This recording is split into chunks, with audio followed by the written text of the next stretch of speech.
Good morning मेरे प्यारे बच्चों। आज हम आप लोगों को विद्युत धारा चैप्टर पढ़ाने जा रहे हैं और ये स्टार्टिंग से चैप्टर होगा। और आज की जो क्लास होगी हम सबसे पहले ही बता दे रहे हैं आपको कि विद्युत धारा जो कॉन्सेप्ट पूरा जो चैप्टर होगा कॉन्सेप्चुअल होगा। अगर आज की क्लास जिस बच्चे ने देख ली और जिस बच्चे को समझ में आ गई, वो आगे आने वाली जो क्लासें हैं, जो डेरिवेशन है, न्यूमेरिकल है, बम्पर न्यूमेरिकल करेंगे हम लोग, यार कोई टेंशन नहीं होगी। तो जितने भी न्यूमेरिकल करेंगे वो बहुत ही अच्छे से समझ में आने वाले हैं, ठीक है। तो विद्युत धारा सबसे पहले समझते हैं। आप 9th और हाई स्कूल में अच्छे से पढ़ के भी आए हैं और यहाँ पर भी हम फिर से समझ लेते हैं विद्युत धारा। हम लोग छोटी छोटी परिभाषा पढ़ के आए हैं, केवल परिभाषा ही पढ़ते आए हैं अभी तक 9th और हाई स्कूल में। अब यहाँ पर हमें क्या करना है इंटर में कि विद्युत धारा के बारे में सारी जितनी बातें हैं यहाँ पर सीखनी हैं और आप लोग सीखने के लिए तैयार हो जाइए कि विद्युत धारा, मेन विद्युत धारा, आप लोगों के घर में करंट आता है, धारा है, आपको गुस्सा आता है, धारा है, आवेश आ जाता है। तो आवेश, देखिए आवेश आ गया तो यहाँ क्या किसकी बात आ गई बच्चों? आवेश के बारे में बात आ गई। किसके बारे में बात आ गई? आवेश के बारे में बात आ गई। तो आवेश आप सबसे पहले टॉपिक पढ़ के आए। आवेश कितने प्रकार का होता है बच्चों? धनावेश और मेरे प्यारे बच्चों एक ऋण आवेश, ठीक है। धनावेश और ऋण आवेश, अर्थात आवेश दो प्रकार का होता है। अभी तक इस चैप्टर में आप जो आवेश पढ़ते हैं वो रुका हुआ पढ़ते हैं, स्थिर रेस्ट की अवस्था में पढ़ते हैं। किसमें बच्चों? रेस्ट की अवस्था में। लेकिन विद्युत धारा वाले चैप्टर में आवेश को क्या करेंगे? भगाएंगे, दौड़ाएंगे। क्या करेंगे? दौड़ाएंगे, ठीक है ना। विद्युत धारा वाले चैप्टर में हम लोग समझते हैं विद्युत धारा होता क्या है। विद्युत धारा आवेश प्रवाह की दर को लिखते भी जाइए। नोट जितने भी आप स्वयं बनाएंगे वही काम देंगे, दूसरे के कोई काम नहीं देता आजकल। आवेश प्रवाह की दर को क्या बोलते हैं बच्चों? विद्युत धारा बोलते हैं। विद्युत धारा क्या है? आवेश प्रवाह की दर को विद्युत धारा कहते हैं, ठीक है। ये परिभाषा बच्चों हम लोग बचपन में पढ़ते आए, आज सीखेंगे अलग सी परिभाषा।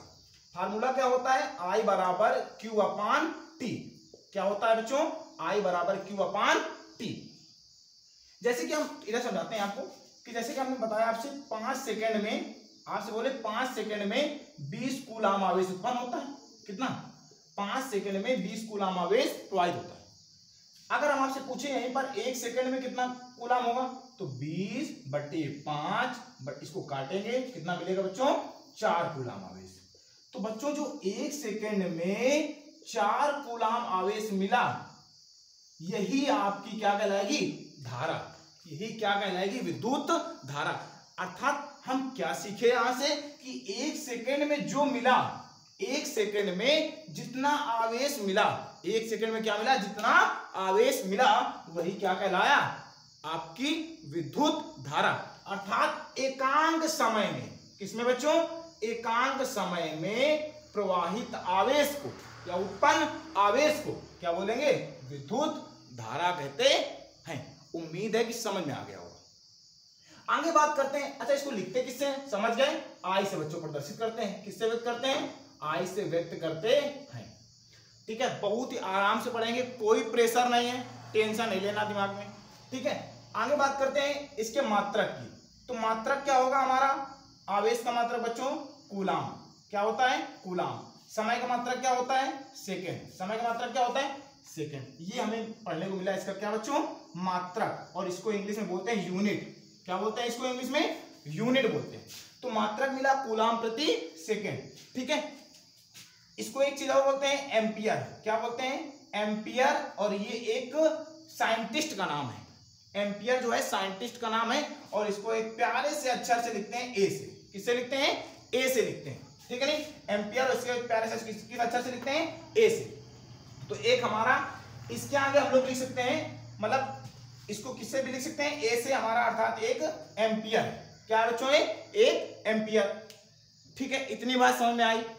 फिर इसके बाद इसका एक चीज आती है वीमा। बताइए, क्या बताइए बच्चों? वीमा बताइए। तो वीमा क्या होती है? देखिए आवेश की वीमा AT, समय की वीमा T, T से T कैंसिल, क्या बचा? A। अर्थात जो वीमा मिली वो कितनी मिली बच्चों? A। वीमा कितनी मिली? A मिली, ठीक। अगला क्वेश्चन क्या होगा? देखिएगा पढ़ते रहिए और साथ में नोट भी करते रहिए, वीडियो को रोक रोक के आप नोट भी करते रहिए। विद्युत धारा के बारे में इतना हमने पढ़ा। आगे बढ़ते हैं कि विद्युत धारा की दिशा कैसी होती है। विद्युत धारा की दिशा एक चित्र के माध्यम से समझने का प्रयास करते हैं। जैसे कि हम यहां पर आपका एक अनुप्रस्थ काट का क्षेत्रफल बना लेते हैं। क्या बना लेते हैं बच्चों? अनुप्रस्थ काट का क्षेत्रफल। और इसको हम एक सेल से जोड़ देते हैं। किससे जोड़ दिया? सेल से जोड़ दिया। ये धन है और ये ऋण है। यहां पर एक बिंदु है और इसको इलेक्ट्रॉन यहां पर मान लिया। इलेक्ट्रॉन में ऋण आवेश होता है। इलेक्ट्रॉन में बच्चों क्या होता है? ऋण आवेश। और इस ऋण को धन से प्रेम होता है। ऋण को धन से प्रेम होता है। जिसको जिससे प्रेम होता है वो उसकी ओर जाता है। ये इधर जाएगा। दिशा किधर? इधर जाएगा।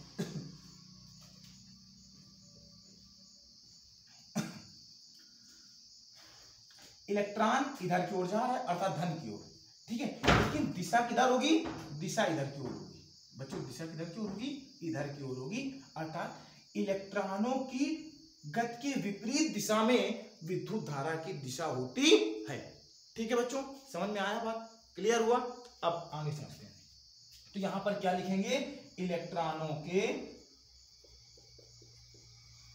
गति के की विपरीत दिशा में विद्युत धारा की दिशा होती है। क्लियर है मेरे प्यारे बच्चों? ठीक, इतनी बात समझ में आ गई होगी। मैं बार बार गया हूं, बहुत ही इंपॉर्टेंट टॉपिक है और बहुत ही कॉन्सेप्ट बता रहे हैं। अगर ये सारी बातें समझ में आ गई तो इसके जितने भी हम लोग न्यूमेरिकल करेंगे और डेरिवेशन करेंगे अगले वाले वीडियो में तो बहुत ही अच्छे से समझ में आएंगे। ठीक है नहीं? अब हम लोग समझते हैं कि ये सदिश है कि अदिश है। बच्चों ये समझ में आ गया होगा। इसको हटा देते हैं, जरा देखिएगा। विद्युत धारा सदिश है कि अदिश है? विद्युत धारा कैसी राशि है कि विद्युत धारा बच्चों कैसी राशि है? तो विद्युत धारा सदिश है कि अदिश है? हम आपको पहले ही बता देते हैं, विद्युत धारा एक अदिश राशि होती है। कैसी राशि होती है? अदिश राशि होती है। सदिश क्यों नहीं होती है? वो परिमाण और दिशा दोनों को तो व्यक्त कर रही होती है, लेकिन सदिशों के योग के नियम का पालन नहीं कर रही होती है। जो विद्युत धारा है बेटा, यहां पर समझ लेते हैं, विद्युत धारा एक अदिश राशि है। कैसी राशि है? एक अदिश राशि है। विद्युत धारा, एक पॉइंट और पढ़ते हैं यहां पर हम लोग। विद्युत धारा सदिशों के योग के नियम का पालन नहीं करती है। ठीक है, ये भी इंपॉर्टेंट है, ये भी टॉपिक इंपॉर्टेंट है। विद्युत धारा एक अदिश राशि है, सदिश नहीं होती है। विद्युत धारा सदिशों के योग के नियम का पालन नहीं करती है। अगर ये करती होती तो सदिश राशि हो जाती, क्योंकि परिमाण और दिशा दोनों को व्यक्त करती है। केवल यही एक पॉइंट होता है कि ये सदिशों के योग के नियम का पालन नहीं करती। ठीक है बच्चों, अब बात करते हैं कि विद्युत धारा को हम लोग नापते कैसे हैं। विद्युत धारा आप समझिएगा, आपको दिखाते भी हैं। यहां पर एक पॉइंट होगा कि विद्युत धारा को किससे मापते हैं? तो विद्युत धारा को हम लोग अमीटर से नापते हैं। किससे नापते हैं बच्चों? विद्युत धारा को हम लोग हम लोग किससे मापते हैं बच्चों? अमीटर से मापते हैं। किससे मापते हैं? अमीटर से मापते हैं। अब बच्चों समझ में आ गया अमीटर कहाँ है, अमीटर होता क्या है? अभी दिखाते हैं आपको अमीटर क्या होता है। देखिए, जैसे कि हम यहाँ पर इस तरीके से एक चित्र बना लेते हैं। क्या बना लेते हैं? चित्र। यहाँ पर जैसे लगा दिया बल्ब। क्या लगा दिया बच्चों? बल्ब लगा दिया।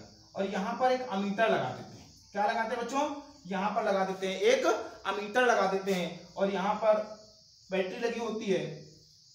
ठीक है बच्चों, समझ में बात आ रही कि नहीं आ रही? देखिए, ये लगा है बल्ब, ये लगा है अमीटर। और अमीटर को किससे लिखते हैं? एक ए से लिखते हैं। अमीटर होता क्या है? अब देखिएगा अमीटर क्या होता है।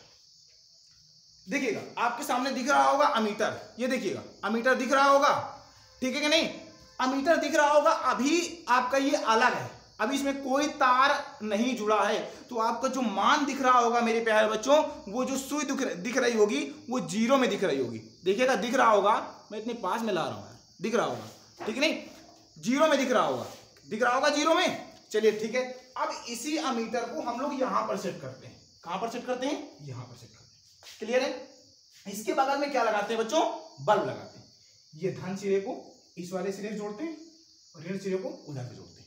ठीक है, तो जब हम लोग जोड़ देते हैं, जब हम लोग इस अमीटर को चालक तार से जोड़ देते हैं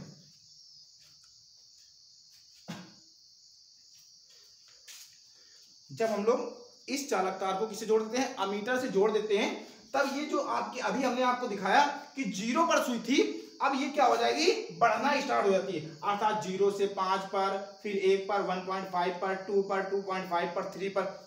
ये जो अंक है आपको हम जब अल्टरनेटिंग करंट पढ़ाएंगे, प्रत्यावर्ती धारा पढ़ाएंगे, तो उसमें बताएंगे इस तरीके से मान क्यों होते हैं। केवल अभी और अभी आप यहां पर सीखिए कि ये अमीटर है और इसको किस तरीके से सेट करते हैं।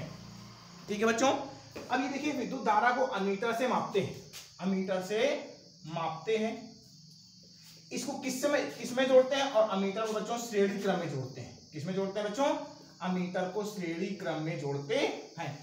हालांकि श्रेणी क्रम और समांतर क्रम आगे टॉपिक है, पढ़ाया जाएगा, लेकिन यहां पर देखिएगा अमीटर को किसमें जोड़ते हैं बच्चों, श्रेणी क्रम में जोड़ते हैं। इतनी बात समझ में आई होगी। आज देखिए हम लोगों ने काफी टॉपिक पढ़े। होता क्या है, किस तरीके से होता है, कैसी राशि है, अदिश राशि है। कैसी राशि है बच्चों, अदिश राशि है। ठीक है नहीं, ये विद्युत धारा जो है सदिशों के योग के नियम का पालन नहीं करती है। I बराबर Q अपॉन T। ठीक है नहीं, आवेश प्रवाह की दर को क्या कहते हैं बेटा, विद्युत धारा कहते हैं। I बराबर Q कूलाम प्रति सेकंड। मात्रा का आपने पढ़ा कूलाम प्रति सेकंड या एम्पियर। 1 एम्पियर की परिभाषा भी हम बता देते हैं आपको, देखिएगा। एकांक समय में प्रवाहित या उत्पन्न आवेश को क्या कहते हैं, 1 एम्पियर कहते हैं। तो उम्मीद है बच्चों कि आपको टॉपिक समझ में आया होगा। ठीक है, आज छोटा सा टॉपिक पढ़ाया हमने, केवल और केवल विद्युत धारा के बारे में जनरली चीजें बताई हैं जो आप लोगों को शायद नहीं पता थी। पता थी तो बहुत ही अच्छी बात है, नहीं पता थी तो जानकारी हासिल करिएगा। ठीक है, अब अगला जो टॉपिक होगा, अगला जो वीडियो होगा, अगला जो लेक्चर होगा, उसमें आपको डेरिवेशन कराया जाएगा। पूरा टॉपिक, पूरा चैप्टर विधिवत पढ़ाया जाएगा। एक तरफ से डीप पर जाके पढ़ाया जाएगा और ढेर सारे बम्पर न्यूमेरिकल भी कराए जाएंगे आपको। यहां पर आप देख रहे होंगे क्या स्टैंडर्ड न्यूमेरिकल होंगे, छोटे मोटे न्यूमेरिकल नहीं, क्या एक से एक स्टैंडर्ड न्यूमेरिकल होंगे बोर्ड एग्जाम में आए हुए और आने वाले भी। ठीक है, थैंक यू। अगर ये समझ में आया हो तो वीडियो को सब्सक्राइब करिए, लाइक करिए और अपने दोस्तों को जो घर में बैठे हैं और पढ़ाई नहीं जारी है तो उनको शेयर भी करिएगा, जिससे कि वो भी पढ़ पाए। धन्यवाद।